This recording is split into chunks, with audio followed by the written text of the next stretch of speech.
Hello, everyone, and welcome to the first episode of the United Summer Podcast.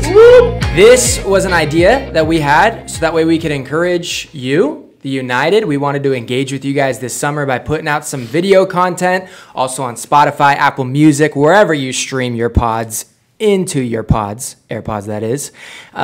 This is for United, and it is with United. So I'm excited to be here, Shane. I've also got with me Kyle. I'm ready to be here. This is fun. And we've got Jacob here as well. Oh, yeah. I love it. I'm a long-time listener, first-time call. I don't know. It's great to be here. And we also have Jackson Marin. Yeah, super stoked to be here. Jackson, it's great to have you here. Yeah, I mean, I can't believe the summer's already here. It's, this has been a quick year. But, dude, Jackson, it's awesome to have you on here with us. I mean, I'd love to just get us started with hearing your testimony. How did God save you?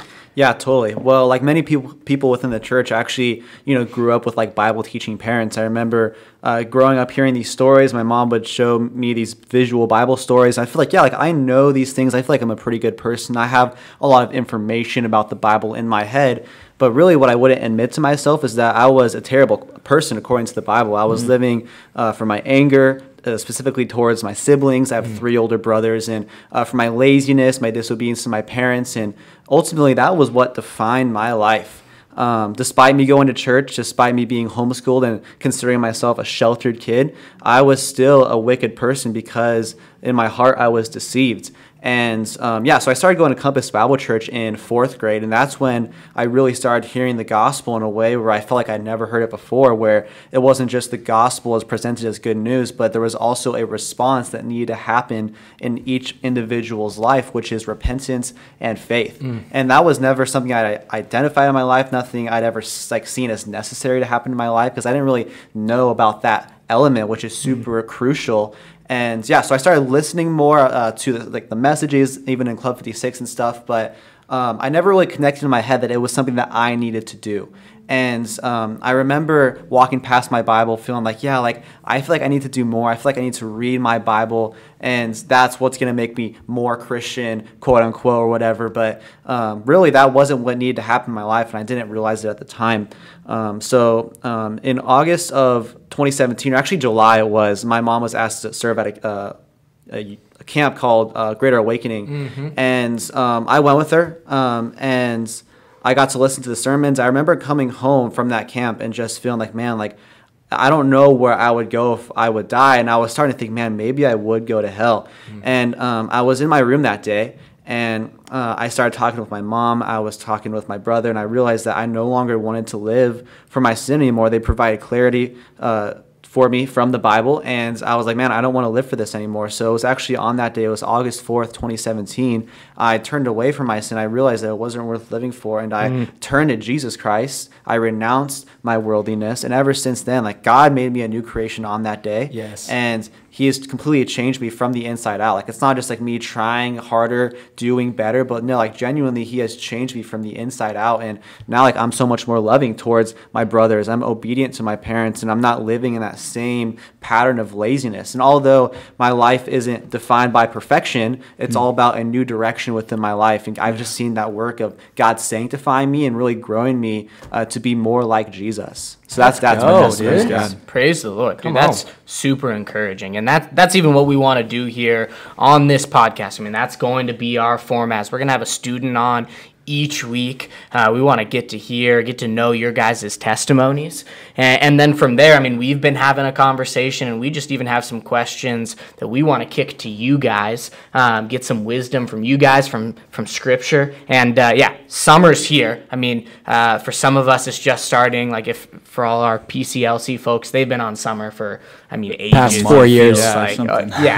Years, I guess. But summer's upon us, and we're talking about this idea of summer. We're here, and we're talking about how do we use our time wisely. Yeah. We got a lot more free time now. You had some questions that you wanted them to touch on. Yeah, well, as we were talking about what it means or how we spend our time wisely, I was kind of wondering first off, why is it important that we spend our time wisely, especially with all this free time that we have? Yeah, I think I'm really excited. This is the first question on the first podcast because typically looking back on my life, like the summer was like the pit of despair. Like I would fall into laziness, other sin would kind of just creep in as I just lost all routine, all discipline. Yep. And so why should we use our time wisely? And before we even get to that question, I think it's so important that we realize like summer's not a bad thing. Like I'm sure none of you guys are thinking that, right? As you're on summer break, you don't have school, but it's not a bad thing because like God has given us good things that we can rejoice in. And like you jumping in the pool like June 16th when you like finish school, like that's the thing you can glorify God in. And I think that's a good thing. And are you inviting us to come jump in your pool? I don't have a pool, but you do. Oh, okay. So Pool party of shame. yeah, I think that's I'm what in. we're doing. June 16th. Actually, that's 2 days before my wedding, which probably would have already happened now. I don't know. Anyways. Yeah, so I think just like remembering that like God has given us good things. I even think about like the first passage that comes to my mind is 1 Timothy 6, or 1 Timothy 5, where Paul is talking about godliness with contentment is like great gain. Like there are good things in life that God has given us, and like we should enjoy them. Obviously, we're not talking about sin, but why should we spend our time wisely? I mean, what do you think, Shane?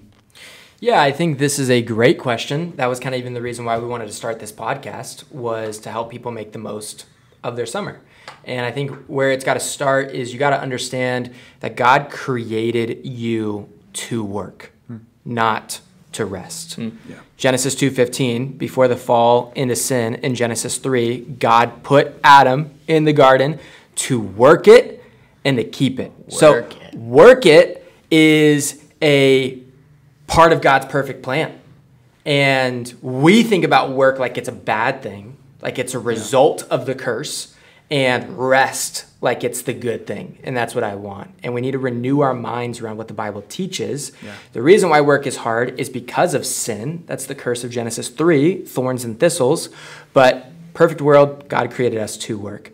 So, dude, summer's awesome, and I think you should enjoy it. But at the same time, I think we all need to learn how to make the best use of our time. That's what Ephesians 5:15-16 says. Look carefully then how you walk, not as unwise, but as wise, making the best use of the time because the days are evil. And I think what Kyle, you're talking about is so true. It's the lie of, I'll read my Bible more, I'll pray more when I have more free time. I can't do it right now because I'm so busy. And I always ask people the second week of summer, hey, are you just soaking up the scriptures because all school year long you were telling me you didn't have enough time to do it? And it's always like, oh, well, no, and the excuses just begin to roll. And it's not that you don't have time, it's you don't make time. And so I think you got to learn how to redeem your time. And I just think real practically, it comes back to, what do I even think about God's good design for work? And I got to realize God's created me to work, and rest is not a bad thing, it's a good thing, but I shouldn't avoid it. Yeah, I think that's a helpful way for us to think. I think it is easy when we get into summer mode, like this is, I am made to sleep till 2 p.m., to sit on the couch and to chill. Done that. Yeah, and it's not fruitful, right? But yeah, I think that's super helpful, right? What is the latest you've slept in? Honestly, dude, like maybe like 1 or 2. I don't even know. I don't sleep in that much these days. But yeah, I was like, I don't even think I have slept in that late. Honestly, I don't know. 1 or 2? That's crazy. I'm not too sure. I might be like more like 12:30. I might be exaggerating. I don't know. I honestly can't remember. It's not 1. It's like 12:45. He says. Yeah, he backs off like 15 minutes. No, I love it. Did you have any other questions that you wanted to hit us with? Yeah, absolutely. So I was thinking, like, what are like good ways like to be productive this summer? Not just like productive, like I'm like doing chores and stuff, but like really like growing in my faith and stuff like that. Like, how can I really make sure like what I'm doing is actually like supplementing my faith and it's actually like growing me? Yeah, like I even started, like, the summer's a good thing. Like, there's good things about summer. You don't want to walk away from this podcast thinking, oh man, I can't have any fun this summer. I got to just work, But I think since being saved, like I've seen my summers be some of the most fruitful seasons, right? Like last summer, I look back, me and some guys in the underground, our thought was Summer of Souls. Like, we want to see people get saved. And so more than ever, we were spending time evangelizing, laboring over people. But I think one of the best things I did was one summer, I just took a book of the Bible and I just went 3 verses at a time. And I really studied that on top of Scripture of the Day. And it was super helpful for me because I was memorizing. It was the book of Romans. I was memorizing Romans. I was thinking about it more. It was a way for me to get extra time in the Word. And it wasn't so like burdensome that I couldn't. I had to cut out like 3-4 hours a day to do it. You know, I took 30 minutes and I did that, and it was really fruitful in growing up in maturity, right? In thinking about large chunks of the Bible in like really small bite sizes, every day. Yeah, and I think just a practical thing to add on to that is, dude, plan. And like literally get a calendar. Get it on your phone, print one out, and just plan out your days in 30-minute chunks and tell yourself what you're going to do, or else good things like that aren't actually going to happen. You can say that you want to do that and it's a good desire, but are you actually going to do it? You need to plan it. I would also just kind of add on to what you were saying. I love Ecclesiastes 9:10, which says, whatever your hand finds to do, do it with all your might. For there is no work or thought or knowledge or wisdom in Sheol to which you are going. And, Kyle, and you were kind of even asking it, how can I grow this summer? How can I, redeem my time, increase in my faith? And I think this is a great time to do that. But I would also say, like, dude, when we think about making the best use of the time, don't just go to the extreme of, okay, I guess that means more time in the Word and more time in prayer, and I just need to evangelize more. It's like, whatever God has you to do, it's not just make the best use of your time, it's also do the best with your tasks, right? So can you spend extra time with your family this summer? That's something God wants you to do. Dude, how can you plug in there? Can you catch up on your chores and do things like that? Can you get a job? Get your permit figured out. Get to driving. Can you do that? Calling some people out right now. So I think it's both. It's, hey, dude, grow in your faith, redeem this season, but then it's also like, dude, just be all in wherever you are, and whatever your hand finds to do. If you're sitting at home and you're like, dude, I got nothing to do today, I planned out my days, but today was the day where I got nothing, dude, do what you can at home to the best of your ability. Yeah, I think that's super helpful too, because we think about growing and you do have more time, and you should even have a desire to fill that with the Word. But I think it's super helpful to think about there's other commands like being faithful, like being responsible, like loving the bros, all those things, and those still need to be fulfilled, and with this extra free time can be done so maybe even like more and more. We can really take advantage of that. And I know, we got a lot of high schoolers here in United that have jobs. I mean, you work at Blaze Pizza, right? Oh, no, I work at Mod Pizza, man. I don't work at Blaze. Mid Pizza? No. Mod Pizza. Blaze. Man. What a low blow, man. Seriously. I've already heard that I don't one. know what the difference is.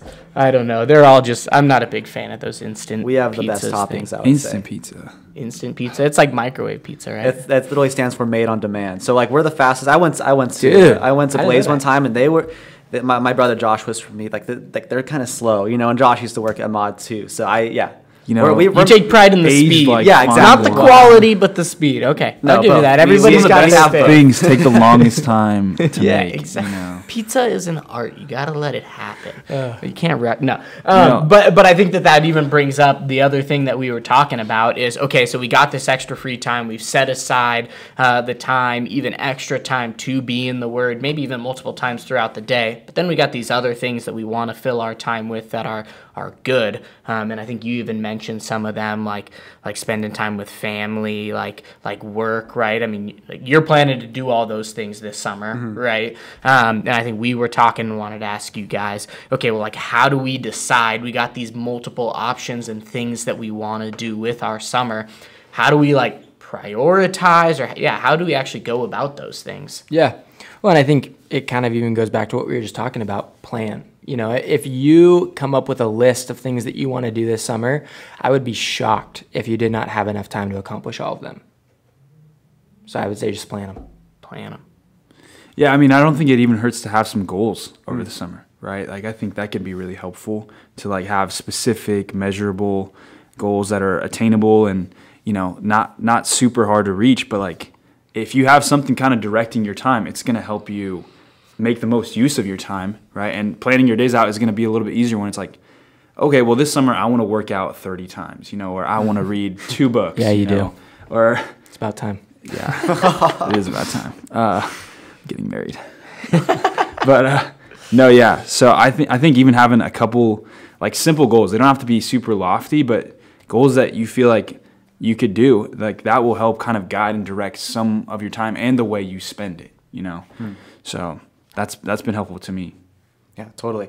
I just kind of want to ask, like, is there always like, or at any point, like a definitive, like, oh, like this definitely is like the best use of my time? Because sometimes it's like, oh, like I could read the Word right now. I could spend time with my family. I could do all these things, but it's like we said from Ephesians, like we read, it's like there's like, we want to make the best use of the time because the days are evil. So is there ever something where it's like, oh, like this I definitely need to like read my Bible, or it's like I definitely need to like do this? Like, is there always something where it's like, this is definitely the best use of my time, or is it like a range of things that like you just get to choose from? Yeah. I mean, there's commands that we need to do every day, right? We want to spend time with God every day. We want to be as involved and committed in the church as we possibly can, right? We want to be a faithful member of our family. But then at the same time, like I love what Jesus says in Matthew 6:34. Therefore, do not be anxious about tomorrow, for tomorrow will be anxious for itself. Sufficient for the day is its own troubles. And dude, I would just say live each day to the fullest. Do the best that you can with each day. And yeah, I think we almost need to be careful about this idea of making the best use of the time, because it's almost like the comparison game that you're going to end up feeling like there's always something better that I could be doing.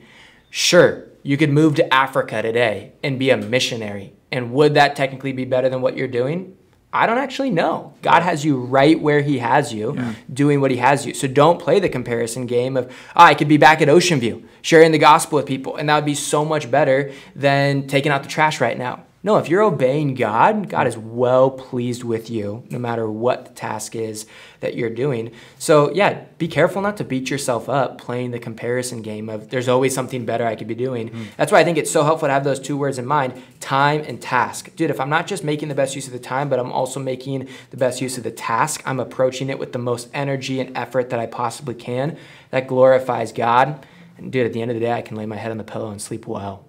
Yeah, and I think even like Ephesians 5:17, the verse following making the best use of your time, it says, therefore, the conclusion, do not be foolish, but understand what the will of the Lord is, right? And I think that really sums it up. Like, do the like making the best use of the time and doing your best at the task. But one way you would foolishly use your time is by sinning, right? So, I mean, talking about this right now is we want to run from sin this summer, right? We don't want to be thinking this is a free time that I'm going to just aimlessly wander and get caught up in some sin like laziness or sexual immorality, things like that. Well, and I think that's how so many people don't make the best use of the time, because Ephesians 5:16, right before that, says the days are evil. Yeah. So that doesn't literally mean Tuesday is bad. What it means is like we live in an evil time, right? And these days will naturally go evil if I don't have a plan on how to redeem them. So that's why I think, going back to what you were saying, summer, we oftentimes get so excited about the idea of growing more, but it's like, dude, unless you plan it, it's not going to happen. Yeah. And if you don't plan it, what I've found is most often, if you just let the day go however it wants, it's going to go towards evil. Yeah. Well, I think that's helpful too, because the task itself can be done to the glory of God, even when it's not a task that in and of itself feels like maybe a spiritual task, right? That unloading the dishes, or even something like, hanging out with family, spending time with the little bro, whatever it is, those things that you get to do more over the summer. So I think that's a helpful way to think about it. There's certainly time in the summer. I mean, do you have anything fun planned this summer? You doing anything special, going anywhere? Well, my family doesn't really like travel that much, but I just think like there's definitely like things where I want to hang out with friends, I love going to Taco Bell. We call it the Function, me and my boys. So that we're definitely gonna hit up that place this Taco summer. Bell is the So, function? Yeah, the fact that I feel like resorted I to can't going to function Taco Bell. after Taco Bell. Taco Bell shuts all my functions down. Yeah, seriously. Yeah, So, yeah, that is no more a functioning. day ender. Well, Taco Bell. That what Missions I need to week. do after Taco Bell is rest. And I know we were talking about this idea Segue. of rest. Yeah, what did you want to ask about rest? Totally. Well, I think like a question I had was, how do I rest without it being excessive or lazy? Like earlier we were talking about sleep, and it's like, oh, like would it be like, oh, 10:30 you can sleep in that late, but like 11 o'clock, oh, you're in sin because you Yeah. slept too much. You were being lazy. Or it's like, oh, I'm playing a video game. I played for an hour and a half, but oh, I crossed that 2-hour mark, so that was too much. That was excessive, and that was sin. So like, is there like a line that I should draw? Is there like a point where it's like, okay, like this is laziness, but like this is like good biblical rest? You know, like how do I go about that? That is such a good question. And I think we got to go back to the idea even of the Sabbath, that God gave us an example of rest when we look at the creation, right? God made the world in 6 days and then rested on the seventh. And he didn't do that because on the seventh day he was really tired and he needed to kick his feet up and rest a little bit. No, he did that as an example for us, that he wants us to rest. And so it's actually helpful to realize that like rest is not even always because I'm tired. Rest is a good thing for me to regularly do in my schedule. So why? Well, in Exodus 20, you get the 10 commandments. And in verse 8, it says, remember the Sabbath day to keep it holy. 6 days you shall labor and do all your work, but the seventh day is a Sabbath to the Lord your God. On it you shall not do any work, you or your son or your daughter, your male servant or your female servant, or your livestock, which I know you have a lot of those, or the sojourner who is within your gates. For in 6 days the Lord made heaven and earth, the sea and all that is in them, and rested on the seventh day. Therefore the Lord blessed the Sabbath day and made it holy. And, you know, we're not going to get into the whole like Sabbath and all of that here on this podcast, but the idea that we see in Exodus 20 is the Sabbath was a day that was meant to be set aside to remember who God is and his work of creation. And so I think a lot of times when people think about rest, they think about Netflix, they think about YouTube, they think about video games, they think about naps and kicking my feet up on the couch and doing whatever I want. And again, going back to what we were even originally talking about in this podcast is we need to think biblically about work and rest, right? Rest is a good thing, but it comes with a purpose. And the purpose is to reflect on God, because ultimately, you guys ready for this?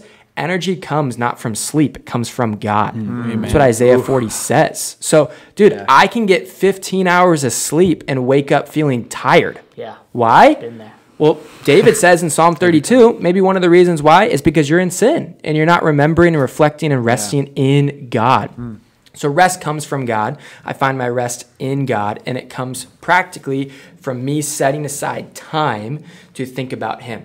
One of the ways that I love just thinking about this is, you know, in the summer times, we have some events where we go super hard here at the church. I think about specifically Missions Week, where we're just doing so much to serve the church, preach the gospel, and it's such an exciting time. We're getting zero sleep, and we are working from sun up until sundown, and it is epic. And you get to the end of that week and you're physically exhausted, but you're spiritually revived. And because you're spiritually revived, you feel like, dude, yeah, I could go take a nap, but sometimes I don't even feel like I need to take a nap. I feel like I could just keep on going because you're so filled up in the Lord. And when you're filled up in the Lord, sometimes it literally even has like almost a supernatural effect that like my body can just keep on going. Yeah. You know? So yeah, rest is good, but don't sin in your rest. There's a difference between rest and slothfulness or sluggardness, as the Proverbs talks about, where I love the picture of the sloth in Proverbs.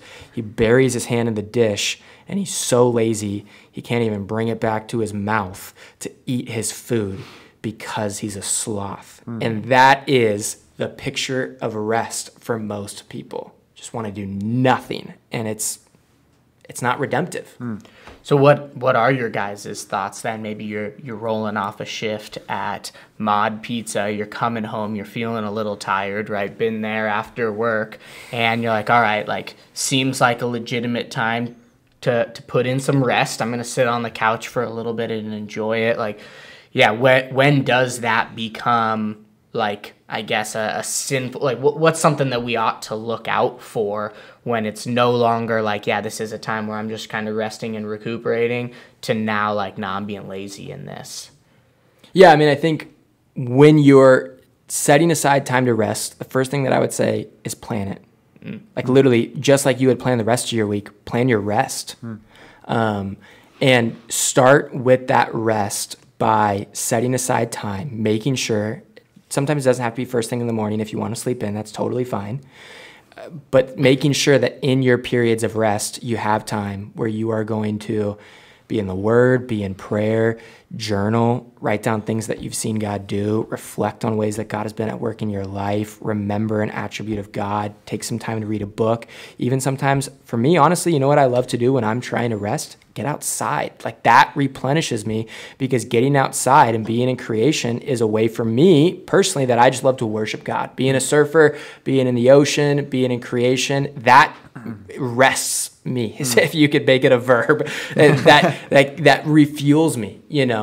And it's because I'm doing it in a redemptive way to think about my Creator. So yeah, I mean, I would just say plan it and make sure that you first have times that you are going to reflect on God, and then do fun things. And that was kind of like my last question, is like, how do I make a schedule that glorifies God? Like, how do I make sure it's not just like, hey, I'm just doing whatever I want, although they might seem like good things, but like also like not making it disproportionate according to my bias or my feelings? Like, how do I make sure that I'm completely glorifying God within these things that we would call good, but like I want to make sure like this is genuinely what God wants me to do with my time? Yeah, I mean, I think even Proverbs 6:6 talks about like the ant, right? The opposite of the sluggard is the ant, who's diligent, right? So I think part of that is knowing what responsibilities you have. Like, the summer is not a time to like just check out and forget about the things God has entrusted you with, your parents have entrusted you with, your employer has entrusted you with. So I think God's will for your life is for you to be faithful with all things and do it all for His glory, like we were talking about before. And I think a part of that is remembering those things. It might even be good to write them all out and know these are things I need to do. How much time do I have to devote each week to make sure that I'm doing these things well? Start from there, and then you carve out the time for those things, and now you got this free time, and that's kind of where we get into maybe these extra goals I have, or let me make sure that I'm also spending time with my family or my friends, and how do I do that? And you know, I think that's kind of just a good place to start, is what has God entrusted me with, and how can I be faithful with that this summer? And then we'll see what the free time affords me, you know. Yeah, I think there's that false sense of like doing, you know, whatever is most convenient, and what I want to do in the moment is what's going to make me feel best and replenish me. And I think just even like having that mindset going into it of like, I don't want to just check out. I want to be intentional with even something like rest. And I don't know about you, but I know like I get rest, I get replenished, even like hanging out with the bros. Oh, absolutely, right? Like, yeah. That's an encouraging thing. And so I do think that that's something that we can feel good about. That's not me being lazy hanging out with the bros. And, you know, that can be something that is really beneficial, God glorifying, and restful, and a great way to make use of the extra free time that we have in the summer. So I think that's a great thought. Well, this has been super helpful, guys. Yeah. Thank you for your wisdom. Dude, Jackson, thank you so much for... Dude, it has been awesome. Yeah, I just want to like thank you guys. Like, you guys like put in like so much work in this ministry. I just want to like thank you guys, and like you guys granted me so much wisdom. Definitely some things to think about this summer of how I'm gonna like, you know, spend my time, how I'm gonna glorify God with it. So I just want to thank you guys for all the wisdom you guys provided from the Word. So yeah, thank you. Hey, well, let's seize the season. Let's make the most of this summertime. So United, we are gonna wrap this thing up. We love you. Have a great summer. We're out.